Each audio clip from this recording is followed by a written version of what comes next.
Caríssimos irmãos e queridas irmãs, os exercícios quaresmais correspondem para nós a um verdadeiro retiro espiritual. Nós nos recolhemos, permitindo que a luz da Palavra de Deus alcance todo o nosso ser e nos faça compreender o sentido do nosso próprio sofrimento associado à paixão e morte do Senhor, com o fim de alcançar a redenção da humanidade. São Paulo, em uma de suas cartas, afirma: nós completamos em nossa carne o que faltou à paixão de Cristo em benefício do seu corpo, que é a Igreja. A cada ano, no primeiro domingo da Quaresma, aparece o texto do Evangelho referente às tentações de Jesus. E no segundo domingo da Quaresma, o texto referindo à transfiguração. De acordo com o ano litúrgico, o evangelista, que é marcado para a liturgia do próprio ano, é abordado no tema que nós ouvimos. Nós estamos no ano B da liturgia, é o ano dedicado ao evangelista Marcos. Por isso acabamos de ouvir o capítulo 9, versículos 2 ao 10 do evangelista Marcos, descrevendo o episódio da transfiguração. Nós sabemos, transfigurar é ir além da figura aparente e presente. E esta transfiguração de Jesus corresponde à sua apresentação diante dos olhos dos seus discípulos Pedro, Tiago e João, com a sua vida de glorificado, marcado pelas vestes muito brancas e brilhantes. É o Cristo glorificado, vencedor da morte e do pecado, que aparece-lhes para lhes dar força, para que eles possam enfrentar a triste situação de ver Jesus sendo flagelado e crucificado, para que tivessem força na sua consciência e na sua fé, para saber que Deus não deixaria Jesus, Deus Pai, não deixaria Jesus derrotado, morto na cruz, mas o faria ressuscitar, vencendo a morte. Aparece no cenário Elias e Moisés. Elias para trazer a lembrança do profetismo e recordar que Jesus é o profeta por excelência. E Moisés para lembrar a lei, para recordar que Jesus é aquele que nos traz a plenitude do sentido da lei. Hoje nós podemos, diante da palavra de Deus, deste segundo domingo da Quaresma, pensar em 3 montanhas sagradas. A primeira montanha sagrada, descrita na primeira leitura do livro do Gênesis, é a montanha de Moriá, onde Abraão subiu a mandado de Deus para sacrificar o seu único filho, Isaque. Isaque é o fruto da promessa. Deus disse a Abraão que ele seria pai de uma numerosa descendência.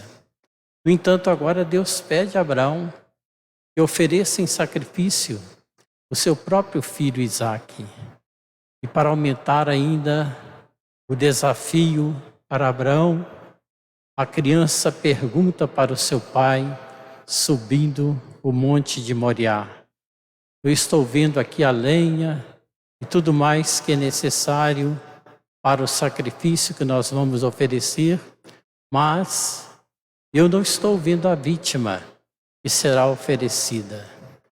Certamente, esta expressão brotada dos lábios daquela criança, do seu filho, foi um grande desafio para a fé de Abraão.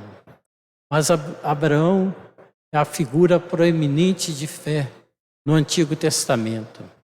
De todos os personagens do Antigo Testamento, Abraão é que se destaca. Assim como no Novo Testamento, o destaque corre por conta de Nossa Senhora. Abraão, o homem cheio de fé, de uma fé confiante, tanto é que nós temos aquela expressão, fé abraânica, uma fé bastante fortalecida. Ele diz àquela criança, seu filho, que pergunta, eu não estou vendo a vítima, ele diz, Deus providenciará. Ele sabia, na sua fé, que Deus é capaz de ressuscitar os mortos, é o Deus do impossível. Então a resposta de Abraão é iluminativa para os desafios que nós enfrentamos no nosso dia a dia.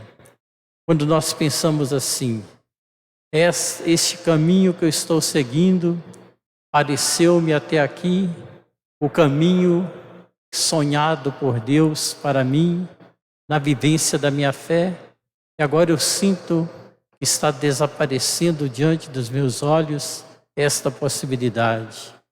Então aí vem o desafio de confiar como Abraão confiou e saber dizer, Deus providenciará. No Monte Moriá, nós aprendemos a lição para vivenciar a realidade do Tabor, que é onde aconteceu a transfiguração. Para que a transfiguração acontecesse, foi necessário que Pedro, Tiago e João se dirigissem, atendendo ao pedido de Jesus, ao Monte Tabor.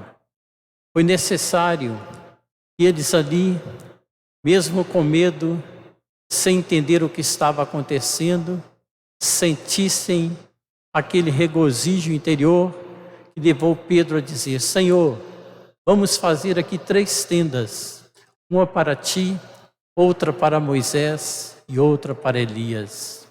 E o Senhor se transfigura diante dos olhos dos seus discípulos. E a nuvem lembra-nos o Espírito Santo. A voz que diz, este é o meu filho muito amado, escutai o que ele diz, é a voz de Deus Pai. E ali está presente, junto com os discípulos, Deus Filho. Portanto, temos uma teofania, uma manifestação do Deus uno e trino no Monte Tabor.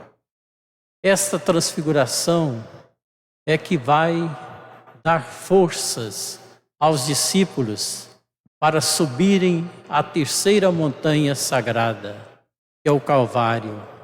Sagrada porque foi santificada pelo gesto de Jesus. O Monte Calvário, com aquelas cruzes erguidas, para lembrar uma condenação muito cruel, uma humilhação tão grande, torna-se o sinal da salvação. Porque Jesus, na sua entrega total ao desígnio amoroso de Deus Pai, ele não foi propriamente assassinado na cruz. Ele entregou a sua vida. Antes que lhe tirassem a vida, ele ofertou a sua vida.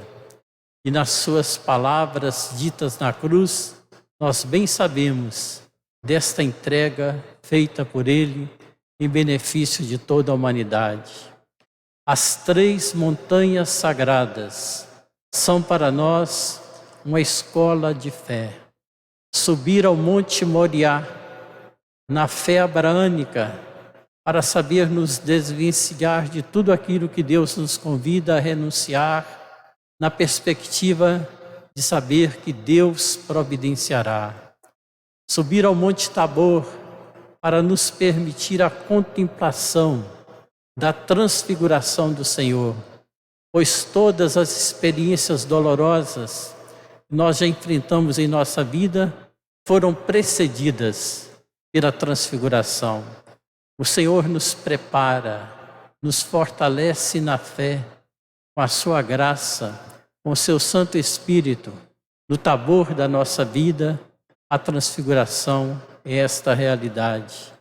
Nós somos também chamados a ser pessoas e comunidade transfiguradoras, capazes de mudar a figura deste mundo, oferecendo às pessoas que se encontram sem alento, sem esperança, a perspectiva da vitória garantida pelo próprio Deus, que é capaz de realizar a transfiguração.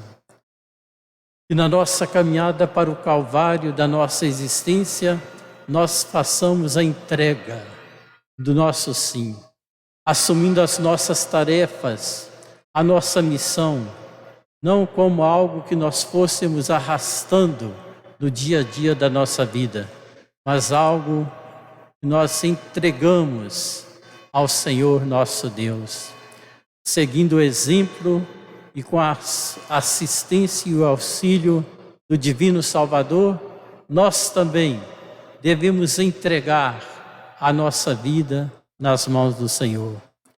Nós vos adoramos, ó Cristo, e vos bendizemos.